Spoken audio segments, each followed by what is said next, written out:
Welcome to 205 CD by Arafat Ahmed. Today I'm going to be covering web servers, security, data store design, CRUD and NoSQL, accessing and displaying in a web page, inputting data from a web page to the store. Now, the first step was to make sure that I could fork data from the repository using GitLab, so it could allow me to use it in Codio and get my data retrieved.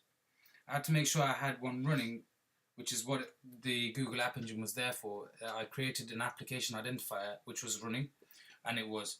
And after this was then running, I received a few files, and the files that I received was app.yaml, gitignore, and the python.py file.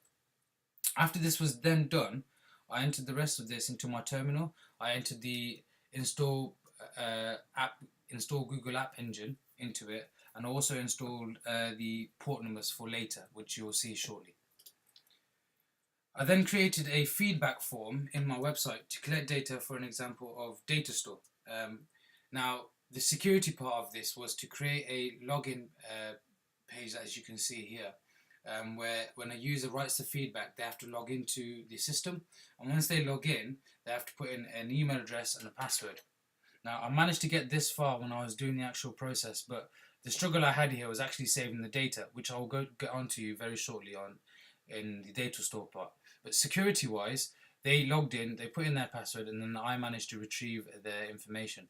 But things like you can see here, the SSL provides a secure data connection. It keeps every information from users encrypted, which is the key that I tried to get from my website too. Data store design. When I created my feedback form that I wish to collect data from the users who used it, I used it especially for data store. I had to type in the following codes to get this up and running, which started fine, but I faced a few problems, which having struggles with in terms of implementing it into my website. Now, this was now done after putting in the codes such as the self.response codes. This was now visible and active on the website. So you could type in feedback, which was then done, but then I had to try and find a way to keep this secure, which I then managed by obviously by putting in the secure page into the actual system itself. I then followed by creating a log page. After then I created the log page, and by making sure that my users can log into it, which I've mentioned. But the data store design part here, the main thing about this was making sure I edited my app.yaml file. And I had to make sure that the users who actually used the feedback sheet, their information was stored. And this was actually stored into my Gmail. So whenever they wrote something, it went straight to my Gmail account and it was stored there.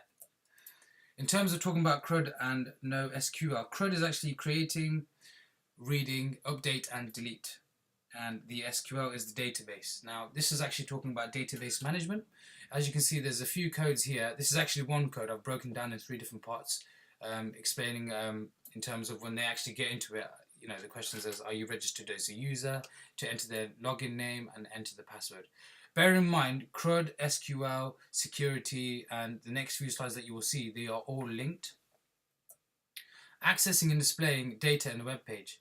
How I managed to do this. Now, I'll just mention to you previously, whenever you put your feedback into the actual website, I get an email received. I also have something on Google App Engine, which is a data store viewer. So it shows me exactly what users have been in and used it. Now, I tried this myself and managed to type in a few little letters here, as you can see. It was just for testing purposes. I managed to type that in and it sent to my email straight away. So now I could physically access and display what the user has written. In the next slide here, inputting data from a web page to the store, this is when the data store viewer allows you to see what the users have logged into the website, and it links me to them and keep them in a NoSQL database. Unfortunately, I tried my best in doing this, but what this does, it is literally database management. It's managing the users in terms of who is sending me out at what time and date. It gives me all of the information of what they're doing and what the user feedback is. Now, in terms of future improvements, there's a lot of improvements I could have made to this in terms of setting it all up. I found a big struggle in first creating the actual Google App Engine because I couldn't do it on an existing file, so I had to set up a new file. After the new file was then set up, I then realized that I had to do some forking. Now, the forking that I had to then do was a big error for me. So I then went back into Codio and GitLab and made sure I forked properly so all of my files can open up in Codio.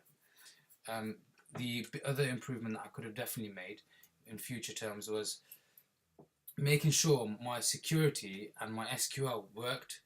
Now, unfortunately, they didn't work for me. I had a massive issue actually getting the codes to get recognized in my Codio and actually getting it to work.